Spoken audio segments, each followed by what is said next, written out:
Mga kagarden, ito, isang puno lang na nakaligtaang pitasin. Tapos damage pa. Kaya meron lang ako nakuha mga ilang buto. Ito, itinanim ko rito. Pero ang pinagtataka ko guys is bukod tanging merong isang puno, nakakaiba yung bunga niya. Mahaba. Ito lang, mahahaba ang bunga niya. Samantalang yung mga iba, ito maiksi lang yan.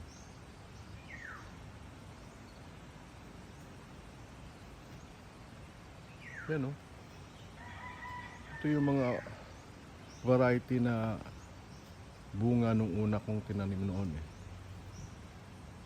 Ito bali matatawag na F2 na ito dahil hindi naman ito nakasashay. At ito yung original na klase. Yan.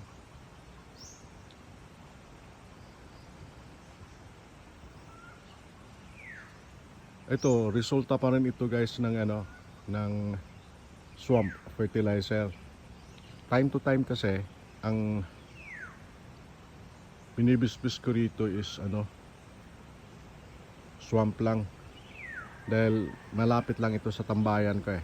Yan o, nandyan yung area ko na dyan ako naglalagay. Ayan yung drum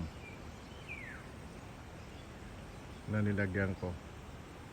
Tapos sinadya kong ilapit ito dahil syempre pang personal guys, gusto ko organic. Kaya kung mapapansin mo, pati yung alugbate, ito ni minsan hindi ko tinalagyan ng ng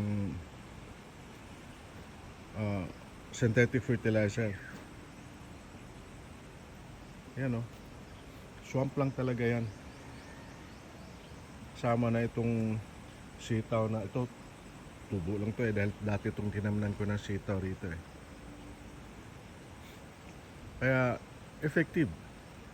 Tapos ito namang upo ko is wala akong foliar dito na ginamit. Ni minsan hindi ako nagamit ng foliar dito. Pero siguro dahil doon sa combination ng swamp fertilizer ko na halo-halo yun eh. May tipaka ng itlog, tapos kakawati o yung Madridi cacao,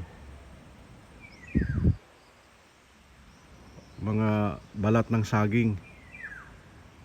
Yan, yun ang combination ng swamp fertilizer ko.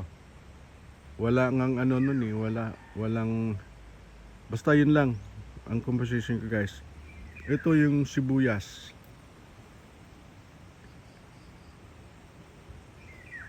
Walang to guys, walang synthetic.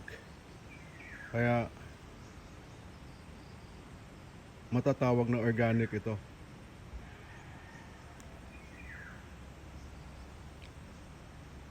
Dito lang ako nagtaka guys talaga dahil yan hindi naman yan yung parang yung inispray ko lang siguro yan na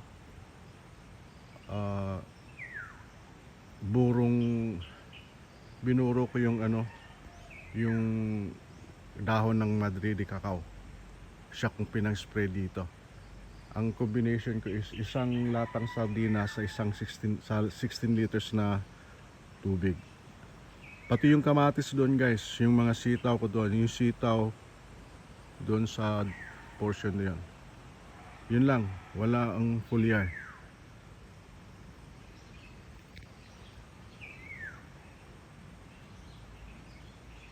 Okay guys, salamat.